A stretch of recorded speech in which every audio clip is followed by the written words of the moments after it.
Welcome back to Bad Things Well Said Icelandic Newsroom. This is your, let's say, highly subjective guide through the wreckage of the last 24 hours. Yeah, if you went through Monday thinking, oh, things are probably fine, well, spoiler alert, Yep. they weren't. We're here to burst that particular bubble. Okay, so today, Tuesday, October 7th, we've got some real gems lined up.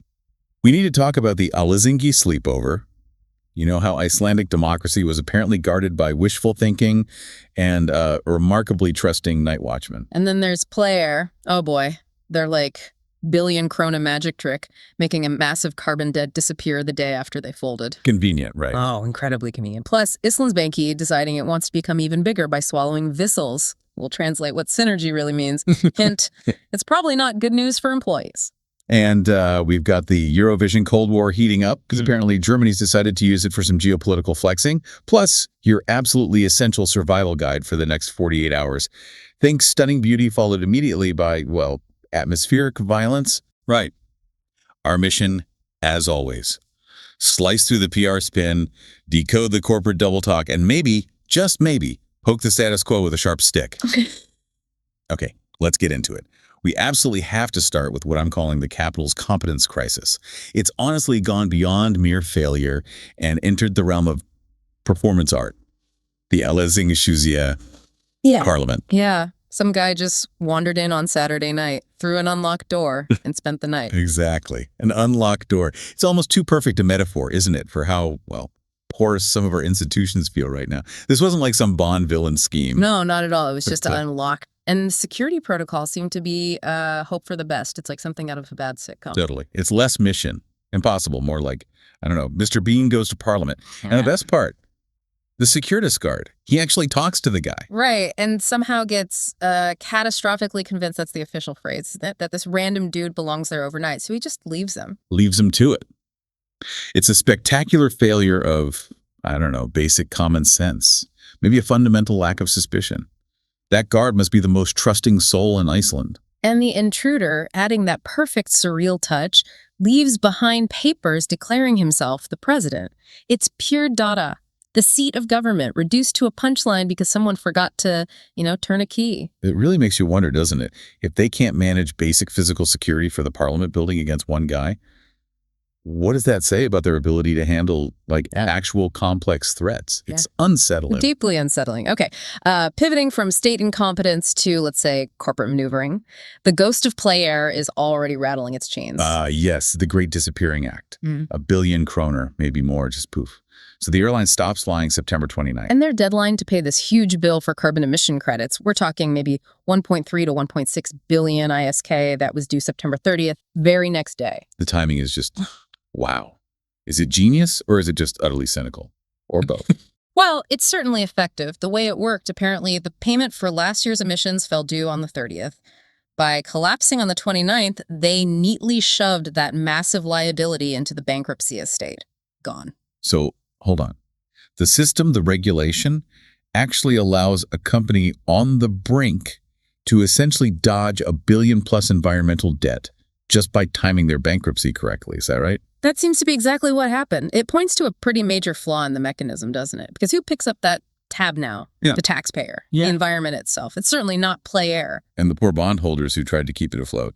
Yeah, their group is now saying it's all just completely unclear if they'll see anything back from seizing assets, that carbon debt is a ghost, and the actual money, well, that flew away long ago. Right. And while one company vanishes, another gets bigger. Icelandic moving in on Vicious Insurance. Or technically, Skagi, Vicious parent company. Yep, formal merger talks are on, and we absolutely have to talk about the magic word they always use, synergy. Oh, synergy, my favorite corporate buzzword. They're aiming for, 1.8 to 2.4 billion ISK in annual synergy? Okay, let's translate that for everyone listening. Synergy doesn't mean everyone holds hands and sings Kumbaya. It means finding efficiencies, which means finding jobs you can cut, duplicate roles, overlapping departments. Basically making people redundant to save that money. That 2.4 billion isn't created, it's extracted. But the bank will argue, surely, that this makes them stronger, more stable, offers better services. Is there any merit to that? Well, maybe if you squint really hard and completely ignore the lessons of, say, 2008. Every time we create these financial giants by merging banks and insurance. We reduce competition, we reduce diversity in the market, and we create something that might just be too big to fail. Yeah. Again, it feels like we're building another Death Star, doesn't it? And we remember how that strategy worked out. Okay, let's shift tone slightly because this next one isn't about corporate games. It's about a breakdown that feels much deeper.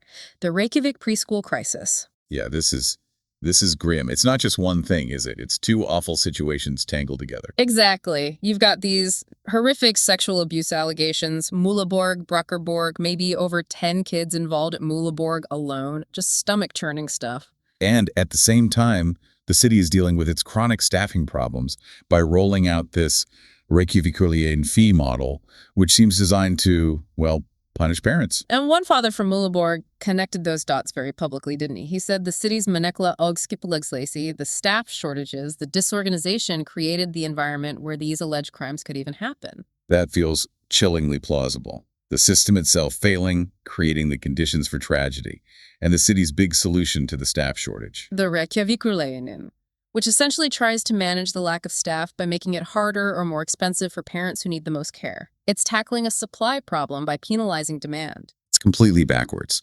Preschool directors themselves are saying that if the staffing laws were actually enforced, almost all city preschools would have to close. The system is broken. And yet the fix is aimed at the parents. In a country with the longest average preschool attendance in Europe, where families rely on this, it's astonishingly poor governance. It really is. Failing kids on safety, penalizing parents who work. It's a crisis of trust, plain and simple. Okay. Moving from local crisis to global farce, the Eurovision Cold War is officially on. Oh, this is just peak Eurovision absurdity. So we know RU's chairman, Stefan John Hafstein, has been pushing hard to exclude Israel. That's Iceland's, moral stand. Right, but now Germany throws a spanner in the works. Chancellor Friedrich Merz has apparently threatened that Germany will pull out entirely if Israel is kicked out. And Germany's one of the big five, right? They pump a lot of money into the EBU, the Broadcasting Union. Exactly. This isn't just about differing opinions on the song contest. This is about financial leverage. Germany is basically saying, exclude Israel and watch your funding drop. So Iceland's whole internal debate about ethics and boycotts just becomes a sideshow. We're just a tiny pawn in a much bigger, much more cynical game played with broadcaster budgets. Pretty much. The EBU is stuck between a rock and a hard place, or maybe between its conscience and its bank account. High-stakes diplomacy, but with more glitter. It's something else. It really is. Okay, speaking of high stakes, let's talk about that bus crash on Snæfellsnes yesterday. That was genuinely scary looking. Yeah, a tour bus, 42 people on board, goes off the road near Hansfjord, flips over. Your heart sinks when you see those pictures. Miraculously, though, and thank goodness, the tour for Anna Horfist. It looked way worse than it was. Only 2 people airlifted out, mainly as a precaution. Which is amazing luck. But the response is what we should focus on, I think. They immediately triggered the Hopslice Island, the mass casualty plan. Coast Guard scrambled, aid center opened. Right. Which tells you that this one incident, even with a good outcome, probably stretched the emergency resources for that whole area to the absolute limit. Exactly. We dodged a bullet this time, but it's a stark reminder of how thin the margins are. We have this huge tourism industry running year-round, often in remote areas, with infrastructure that's, well, let's just say limited. We're constantly one unlucky event away from a real disaster. This was a warning flare, definitely. Absolutely. But hey, let's find a positive note. A genuinely good news story involving sheep and science in Skagafjörður. Oh, what happened? Scrapie confirmed on a farm. Ryuveki. Usually that means the entire flock has to be culled. Devastating for the farmer. Right, a total nightmare. But these farmers were ahead of the game. They'd done genetic testing. A big chunk of their flock had a genotype that gives protection against scrapie. Ah, interesting. So they had data. Exactly. They took that data to MME, the Food and Vet Authority, and MME agreed.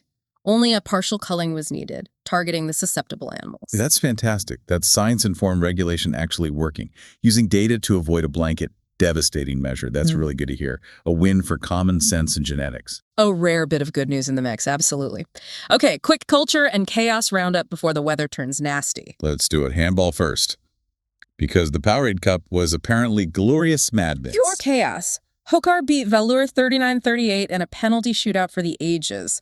But the real story, Fjolnir, total underdogs, knocking out top-tier Stjörn 38-35. You love to see it. Always love a giant killing. Yeah. Elsewhere. Yeah. John Nahr had to apologize again, this time to Grindavik. What did he say now? Something careless, apparently. Honestly, keeping up with his public apologies is becoming a full-time job. It's like his personal blog, but with parliamentary privilege. Right. And representing Iceland abroad, we have Margaret Sol Torfadottir on the Danish Bake Off, Den Store Badgetist. Baking a cake shaped like a human brain, and apparently it was shockingly realistic, which feels very Icelandic, somehow brilliant, slightly macabre, technically perfect. It really does. But the ultimate sign of modern Icelandic life. You can now get Costco stuff delivered by Wolt. Peak convenience achieved. The dream of ordering industrial quantities of mayonnaise and a 72-pack of socks without leaving the house is now reality. We've made it. We truly have. Until the weather reminds us who's boss. Okay, people, listen up. The Essential 48-Hour Survival Guide. It's a tale of two very different days. Act 1 is tonight, Tuesday, October 7th, the Aurora window. Yeah, the morning's been a bit wild, but the wind's dropping, high pressure's building. We're expecting widespread clear skies tonight. And the crucial part, geomagnetic activity is high, so clear skies plus active aurora. Means tonight is your absolute best chance to see the northern lights. If you can, get out there, find a dark spot, don't miss this window because it's slamming shut tomorrow. Right, because Act 2 is Wednesday, October 8th. The Atlantic strikes back. A rapidly deepening low is heading our way. We're talking a strong westerly gale Fossfjiri. Yeah, winds of 13 to 23 meters per second. That's 47 to 83 kilometers per hour. Serious stuff, especially on the south coast. Potential for storm force gusts. So Wednesday is definitely not a travel day unless absolutely essential. Hunker down, tie down anything loose, trampolines, small pets, politicians. You know the drill. Pretty much. Tonight, gaze at cosmic wonders. Tomorrow, check your roof tiles. Classic Iceland. So, we've navigated the unlocked parliament, players' vanishing act, corporate bloat, and the impending gale. Here's something to ponder as you batten down the hatches. Given everything we've talked about, the security farce, the regulatory loopholes, the institutional inertia, what's a bigger threat to Iceland right now? Is it something external, or is it just our own comfortable internal complacency? Chew on that while you're securing your bins. And hey, if you're getting something out of Bad Things Well Said Icelandic Newsroom, do us a favor. Hit subscribe, give us a thumbs up, leave a comment. We genuinely appreciate the support. Helps keep the lights on before the next storm hits. Stay safe out there. We'll talk tomorrow. Disclaimer. The voices in this podcast were generated by AI. However, all information, facts, claims, concepts, and the script itself were prepared, editorially reviewed, and are the original work of a human author.